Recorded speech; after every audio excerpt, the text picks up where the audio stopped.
Título: O Preço do Suspiro, Livro 1. Autor: Ademilson Amaral Cruz. Capítulo 1. O fim do fôlego. Há 10 milênios DC, a vida na Terra se agarrava a um fio tênue, o planeta em um pré-colapso agonizante.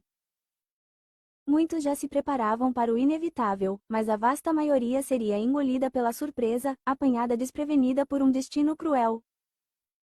Apenas os que detinham o poder e o saber, os ricos, os milionários, os luminares da ciência e os observadores das estrelas, tinham a sombria consciência do que estava por vir. O resto da população comum, alheia à verdadeira catástrofe, sentia os primeiros calafrios do fim. O ar, antes uma brisa vital, tornava-se a cada dia mais denso, um fardo que pesava nos pulmões. As florestas, outrora o coração verde do mundo, haviam desaparecido, suas sombras substituídas por um silêncio sepulcral. Milhões de humanos sucumbiam, não a doenças de carne e osso, mas à asfixia lenta de um planeta enfermo. A cada aurora, a cada anoitecer, a colheita da morte se tornava mais farta. Contudo, o governo mundial, em sua arrogância desesperada, ocultava a verdade nua e crua. O pânico global era um risco inaceitável, uma ameaça aos seus planos meticulosos de estocar oxigênio, um recurso que sabia estar prestes a se esvair por completo. Em vez da verdade, uma cortina de fumaça, a divulgação de uma pandemia pulmonar implacável, com a recomendação tirana de isolamento e evitação de aglomerações. Mas a mentira era um véu fino demais para esconder o abismo. No ano de 10.035 DC, o céu rasgou-se em um horror inimaginável. Buracos grotescos se abriram na camada de ozônio, e as nuvens, junto com o próprio fôlego da Terra, começaram a ser sugadas para o vazio.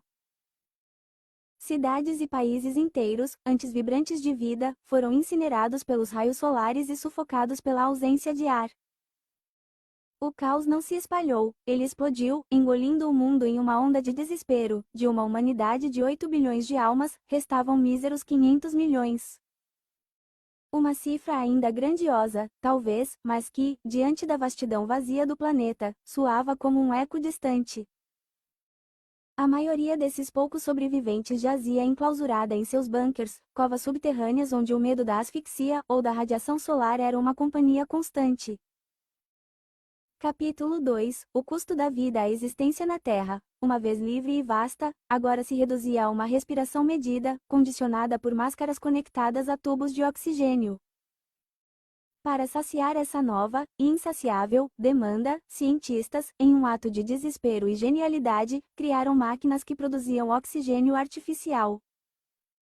Não era natural, era sintético, uma réplica pálida do ar puro que um dia preencheu os céus, ainda assim, era tolerável. Por 47 a 50 anos, o corpo humano o aceitava, antes que seu veneno silencioso destruísse o sistema respiratório. Mesmo com essa sentença de morte velada, a ânsia de viver era maior, todos clamavam pelo tempo de sobrevida que aquele ar forçado prometia. Postos de venda de oxigênio surgiram como templos em um deserto. O preço era, literalmente, o preço de um suspiro, pois cada inspiração era minuciosamente contabilizada. Um adulto, em sua rotina de 16 respirações por minuto, ou 20.000 por hora, consumia meio litro de ar por cada uma, 8 litros por minuto, 480 litros por hora. A conta era impiedosa, R$ 2 por minuto, totalizando R$ 48 por 24 horas de respiração. A humanidade sobrevivente, agora, trabalhava não para prosperar, mas para ter o direito de respirar, o que restou de suas vidas. Enquanto isso, os poderosos, entrincheirados em seus bunkers, começavam a sentir o peso da própria sobrevivência. Meses se arrastavam, e seus vastos estoques de comida e água minguavam. Em um ciclo perverso e familiar, os pobres precisavam de ar, e os ricos, de sustento. Assim, os que viviam à beira da fome eram compelidos a entregar alimento e água àqueles que se mantinham isolados.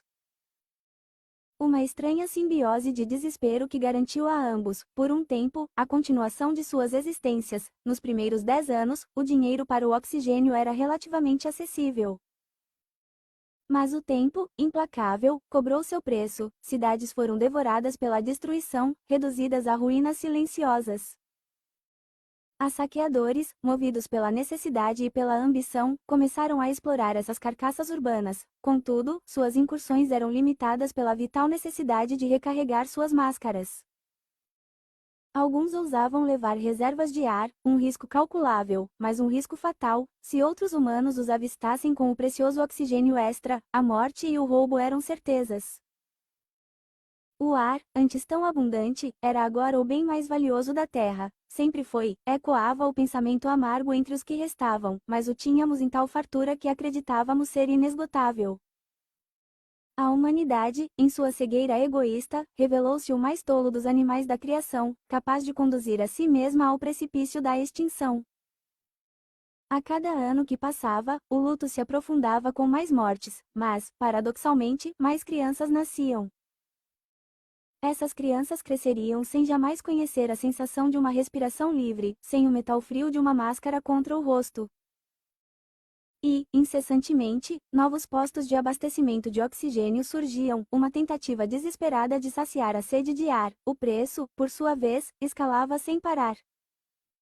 24 horas de vida agora custavam R$100.